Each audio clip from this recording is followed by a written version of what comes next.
నేను మీ Shiva. Welcome to political engine. మద్యం దుకాణాల విషయంలో కానీ, మద్యం దుకాణాలకు కమిషన్ పెంచే విషయంలో కానీ ముఖ్యమంత్రి చంద్రబాబు గారు కీలకమైన నిర్ణయం తీసుకున్నారు.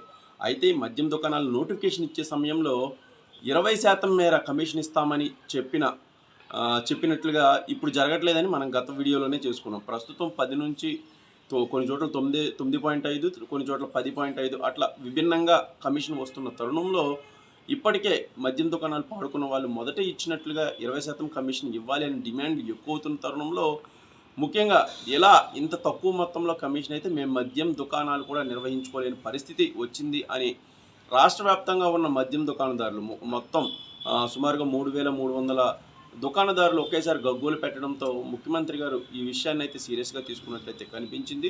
మొత్తం మద్యం దుకాణాల్లో ఇచ్చే కమిషన్ను పెంచేందుకైతే నిర్ణయం తీసుకున్నారు.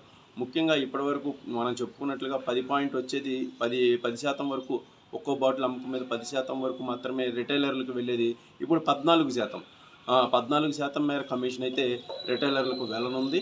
జనవరి 1 నుంచి అమ్మకాల్లో ఇది ఇంప్లిమెంట్ అవనుంది. సో ఇంకా ఆంధ్రప్రదేశ్ ప్రభుత్వం అయితే నోటిఫికేషన్లో విడుదల చేసినట్లు 20% ఇవ్వడానికి అయితే ఏమాత్రం సిద్ధంగా లేదని తెలుస్తోంది.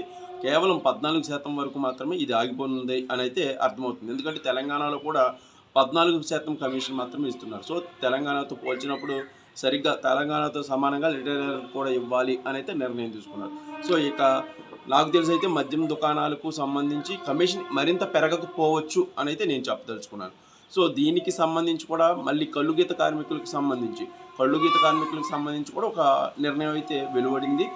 అది ఎప్పటి నుంచో కూడా వాయిదాలు పడుతూ వస్తున్న కళ్ళుగీత కార్మికులకు సంబంధించిన 340 దుకాణాల నోటిఫికేషన్ కూడా ఈ జనవరిలోనే పడనుంది. సో దీనికి సంబంధించి కళ్ళుగీత కార్మిక కులాలైన శెట్టి బలిజ, అలాగే గౌడ, దీనికి సంబంధించి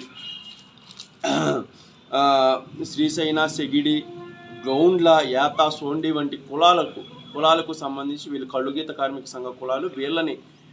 వీళ్ళకు సంబంధించి ఎవరు ఎక్కువ ఏ ప్రదేశంలో ఉంటారో వాళ్ళకి ప్రత్యేకంగా రిజర్వేషన్లు ఇచ్చి పూర్తి స్థాయిలో అయితే ఎన్ని దుకాణాలకైనా వేసుకోండి, కానీ మనిషికి ఒకటి మాత్రమే ఇస్తాం అనే కోణంలో అయితే ఈ నోటిఫికేషన్ రానుంది. దీనికి సంబంధించి అంటే మద్యం విధానానికి సంబంధించి పూర్తి స్థాయిలో జనవరి నుంచి అయితే కూటమి మద్యం విధానం తాలూకు మొత్తం అన్నీ ఇంప్లిమెంట్ చేసినట్లయితే అవుతుంది. అయితే క్షేత్రస్థాయిలో మద్యం దుకాణాల అమ్మకాల విషయంలో కానీ, మద్యం దుకాణాల మద్యం దుకాణాల నుంచి ప్రభుత్వానికి వచ్చే ఆదాయం విషయంలో కానీ కొన్ని సడలింపులు అయితే కనిపిస్తున్నాయి.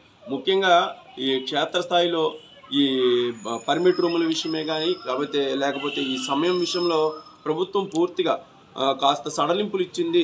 ఏమాత్రం మద్యం దుకాణాలు అమ్మకాలను అడ్డుకోకూడదు, దీనివల్ల మళ్ళీ మనకు లేనిపోని కొత్త సమస్యలు వస్తాయని అయితే అర్థమవుతుంది.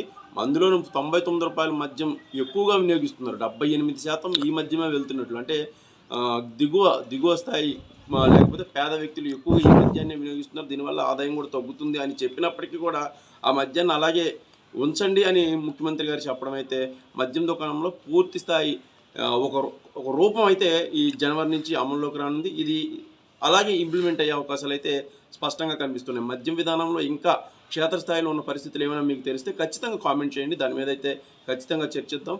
వీడియో కనుక నచ్చితే ఒక లైక్ చేసి నన్నైతే ప్రోత్సహించండి. Thank you very much.